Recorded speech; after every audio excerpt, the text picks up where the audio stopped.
धाराशिव जिल्ह्यातील उमरगा शहर आणि परिसराला गेल्या काही वर्षापासून वीज पुरवठ्याची समस्या भेडसावत असल्यानं सतत वीज पुरवठा खंडित होणं, तासनतास वीज नसणं, शेतकऱ्यांचे डीपी सतत जळणं अशा अनेक समस्यांनी शेतकरी आणि नागरिक हे त्रस्त आहेत. त्यामुळं ॲडव्होकेट शीतल चव्हाण फाउंडेशनच्या सर्व पदाधिकाऱ्यांनी MSEBच्या अधिकाऱ्यांना जाब विचार दिनांक 19 मे रोजी धारेवर धरले.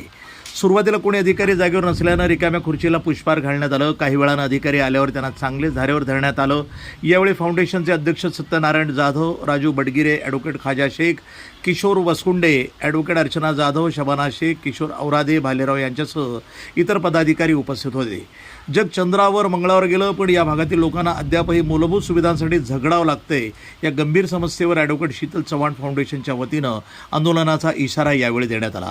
एकूण तुमच्या म्हणण्याप्रमाणे मेंटेनन्स हा जवळपास 70 ते 80% झालेला आहे सर. हो, तरी पण असं काय होतं सर, पावसाच्या 4 सरी कोसळल्या की लाईट गुल होतं.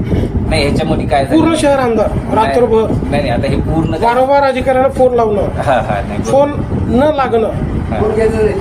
नाही ही समस्या मलाकडे आता माझा फोन तर 24 घंटे चालू होते. माझ्याकडे आता खूप जणांची कंप्लेंट आली की आरबनचा फोन बंद राहत आहे. मी पण आता ट्राय केलं की प्रत्यक्षात काही लाईनमन नागरिक चिडू नये सर. नाही, अधिकाऱ्यावर, MSEBच्या अधिकाऱ्यावर नागरिक चिडू ज्याचे नये. फोन बंद होते त्यांच्यावर मी कारवाई केली, पत्र दिलेले आणि त्यांना याच्यानंतर जर अजून त्यांनी फोन चालू नाही ठेवले फ्यूज कॉलचा, याच्यानंतरही कठोर कारवाई करून त्यांच्यावर शिस्तभंग कारवाई करून तिने जर MSEBची प्रतिमा मलिन करत असतील किंवा अजून काही जर ती कंपनीला सर व्यवस्थित करत नसतील तर त्यांच्यावर कठोर कारवाई करून त्यांना इथून हलवण्यात येईल.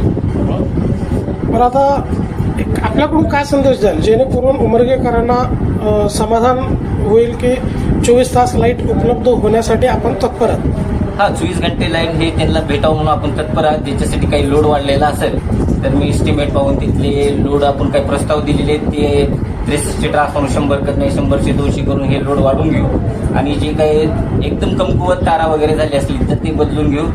फ्यूज कॉलसाठी जे कॉल वगैरे उचलत नाही. तुम्ही म्हणता सर ते जुने काही ट्रान्सफॉर्मर आहेत, DP आहेत, ते नव्यानं भेटलं तर चांगली गोष्ट राहील. मग ते नवीन तुम्हाला उपलब्ध होत नाहीत का? लोकप्रतिनिधी तुम्हाला सहकार्य करत नाहीत का? नाही, सहकार्य करतात, भेटतात. अडचण काय सर? तुम्ही पुन्हा तेच कारण सांगता ना, जुने आहेत. नाही आता त्यांना आपण प्रस्ताव पाठवलेले ना, आता येतील ना DPDC म्हणजे वगैरे फंड जे आहेत ना अलॉट झाल्यावर आपल्याकडे येतीलच. आजपासून लाईट जाणार का सर उमरगा शहरामध्ये? नाही तेवढी जाणार नाही. हे अजून थोडंसं टाइम द्यायचे काय मेंटेनन्स आम्ही करून घेऊ. 5-6 दिवसाच्या नंतर तुम्हाला आपल्या तालुक्यामध्ये बेडग्यामध्ये पूर्ण ग्रामस्थ आंदोलन करू लागले सर. आज सध्या चालू आहे त्या ठिकाणी. हो मला फोन आला होता. त्यांची काय अडचण आहे सर? त्यांचं कसं आहे, आपल्याला तिथं आपण पॉवर ट्रान्सफॉर्मर नवीन बसवलंय अग्युमिटेशन मध्ये 5-6. ते ट्रान्सफॉर्मर चार्ज करून आणि त्याला आता नवीन असल्यामुळे आपल्याला हॅमिंगवर ठेवायला 24 घंटे लागतात आणि त्याला टेस्टिंग करायला 2-3 दिवस गेले. त्याच्यामुळे किती दिवस झाले तिथं लाईट बंद आहे सर? नाही ते फक्त 2 दिवस प्रॉब्लेम आला होता. आता चालू आहे. आता हे पाऊस वाऱ्यामुळे थोडंसं ब्रेकडाऊन झालेलं आहे. दुसरं काही नाही तिथं. ग्रामस्थ पूर्ण चिडून पेटून उठला सर. तुमच्या कार्यालयामध्ये गेला तिथला? हो माझ्या जवळ नाही गेलीत. मला कॉल स्टेशनवर गेलेले आहे. आता मी पण तिकडेच मला बोलवले. मी ते म्हणलं तुम्ही आलेले कल्पना आली पण आम्ही म्हणलं तुम्हाला समक्ष भेटून मग तिकडे जावं. आता शहरामध्ये पण आंदोलन, कार्यालयामध्ये आणि गाव पातळीवर पण आंदोलन. किती मोठी बाब आहे सर? नाही खूप मोठी बाब आहे. किती आंदोलन करायचं? दररोज आंदोलन करायचं का? नाही आंदोलन करण्याची याच्यानंतर भाग पडणार नाही. आपण जी काही इथली तालुक्याची लेवलची आपल्या गावातली शहराची लाईन व्यवस्थित करू. तसेच ती काही खेडेगावात आहे ते वारं वावदांमुळे थोडीशी हे झाली, मोठी हानी झाली. पूल उकडून पडणे, वारा आता ताशी खूप भयानक होता. असं म्हणतात sir, prevention is better than cure. थांबले sir. Prevention is better than cure म्हणजे पाऊस, वारा, वादळ हे येणारच आहे सर. पावसाळा सुरू होणार काही दिवसानंतर. हो. मग त्यापूर्वी त्या घटना घडू नये त्यासाठी पूर्वनियोजित तुमचं कार्यक्रम झाला पाहिजे. म्हणजे जे काही आवश्यक बाबी आहे. नाही आवश्यक करून घेऊ.